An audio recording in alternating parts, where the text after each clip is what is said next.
Pais queridos, estamos passando aqui para comentarmos mais um livro da Bíblia. Nós estamos aqui no nosso 15 e essa semana, você que está acompanhando a gente, nós estamos entrando nos grandes livros da Bíblia, né? Do profeta Isaías. Que homem tremendo, que profecias maravilhosas. Mas eu quero que você então entenda um pouco do contexto, do que está acontecendo, por que ler o livro de Isaías, né? Ele está situado na Bíblia entre os profetas maiores. Profetas maiores por quê? Porque foram os que escreveram mais, os livros são maiores. E diferencia dos profetas menores, que são daqueles que escreveram menos. São livros bem pequenininhos, de 1, 2, 3 capítulos. Então, entre os profetas maiores está Isaías, Jeremias, Ezequiel e Daniel. Né? Então esses são os profetas maiores. Depois vem os profetas menores, que nós vamos ler também: Oséias, Joel, Amós, Obadias, Jonas, Miqueias, Naum, Abacuque, Sofonias, Ageu, Zacarias, né? E também Malaquias. Esses são os menores.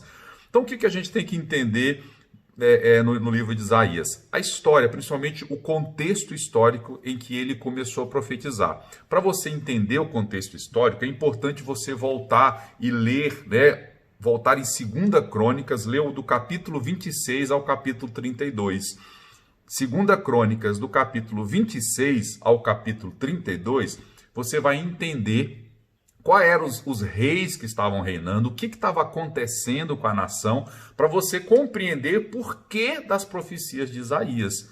Né? Por que o Isaías falou o que ele falou e como falou, né? Você tem que entender o que estava acontecendo. Então, quando você lê, você vai ouvir que Isaías estava profetizando para a nação de Judá. O reino estava dividido, né? O reino de Judá, onde ficava Jerusalém, e o reino de Israel, Samaria, Galileia, aquelas regiões de cima, entendeu? Estava dividido o reino. Então, o Isaías estava profetizando para o reino de Judá. E o que estava acontecendo? Nós vamos ver alguns reis aqui. Nós vamos ver, por exemplo, o rei Uzias, que é onde o Isaías começou a profetizar. Durante o reinado do rei Uzias foi um homem maravilhoso, um ótimo rei.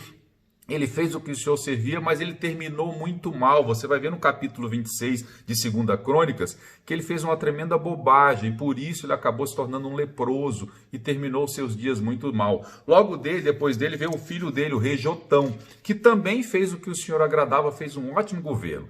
Mas o seu filho foi terrível. Depois do filho de Jotão foi o rei Acás. Presta atenção nesse nome, porque esse cara, esse rei Acás, ele distorceu todo o reinado. Ele começou a fazer tudo que não presta. Ele começou a construir ídolos para o povo se prostrar. Ele começou a adorar nas árvores, em tudo que é lugar, construir altares a outros deuses. E o rei Acás, né, no capítulo 28, você vai ver que eles chegaram, o povo de Israel, levou o povo de Israel a sacrificar os seus próprios filhos a outros deuses. Isso foi uma abominação. Deus ficou muito irado com isso. Então você vai entender por que das profecias de Isaías, de como o povo se perverteu. Logo depois do rei Acás, nós vemos o rei Ezequias.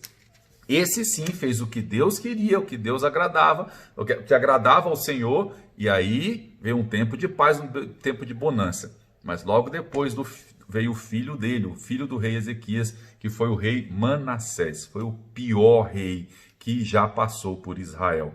Um rei terrível, que fez tudo o que não deveria fazer, também sacrificando a ídolos e sacrificando seus próprios filhos.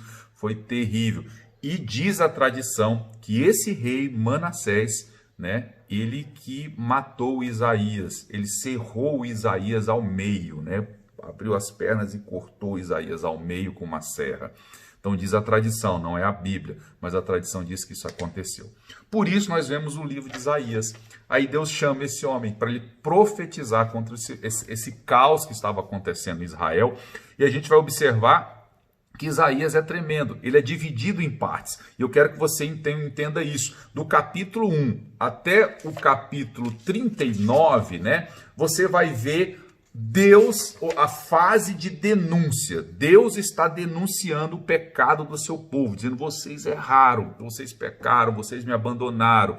E aí, vai vir, grandes, terríveis problemas para vocês. Por exemplo, ele começa a profetizar que eles serão levados cativos para a Babilônia, que os reis vão cercar Israel, vai haver fome, vai haver destruição, tribulação e julgamentos terríveis.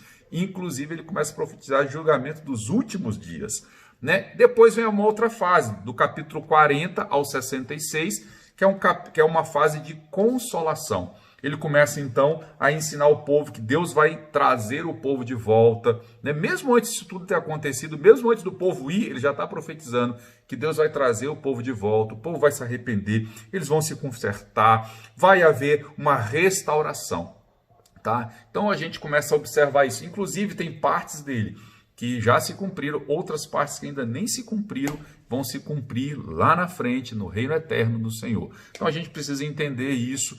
E uma outra característica muito importante, que ele é até chamado de o quinto evangelho. Por quê? Porque ele relata coisas lindas a respeito do próprio Senhor Jesus Cristo.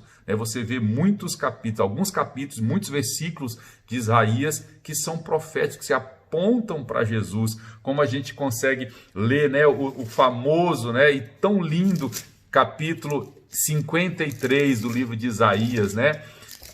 Eu vou ler aqui um parênteses. Ele cresceu diante como um broto tenro e como raiz em terra seca. Ele não tinha qualquer beleza ou majestade que nos atraísse, nada havia em sua aparência para o que desejássemos. Foi desprezado e rejeitado pelos homens, um homem de dor, experimentado no sofrimento, como alguém de quem os homens escondem o rosto, foi desprezado, e nós não tínhamos estima. Certamente ele tomou sobre si as nossas dores e sobre si levou as nossas enfermidades. O castigo que nos traz a paz estava sobre ele, pelas suas pisaduras fomos sarados. Que coisa linda! Ele estava apontando, olha só, 700 anos antes, Isaías já estava vendo e profetizando isso, o que se encaixa perfeitamente em Jesus Cristo na cruz. Então, por isso ele é tido como o quinto evangelho, né? Ou o evangelho do Antigo Testamento, porque também ele aponta muito para Jesus. Vale a pena você ler com muito carinho. Entenda, do capítulo 1 ao 39, você vai ver condenação, você vai ver ele profetizando sobre as coisas terríveis que vão vir sobre a nação. Do 40 ao 66, aí nós já vamos ver um tempo de restauração, né, quando Deus vai consolar o seu povo. Então Isaías começa a consolar o seu povo. Olha, vai acontecer isso, mas depois Deus vai trazer alívio, vai trazer paz. Sempre depois de uma grande tempestade, né? Deus, quando o povo se arrepende, quando o povo volta para ele, Deus traz alívio, Deus traz conforto, Deus traz restauração. Nesse tempo agora, nada melhor do que ler Isaías para entender, né? Tantas pragas, tantas coisas acontecendo. E muitas coisas a gente precisa consertar também. E eu tenho certeza que vai vir um tempo da consolação para as nossas vidas. Deus te abençoe, querido.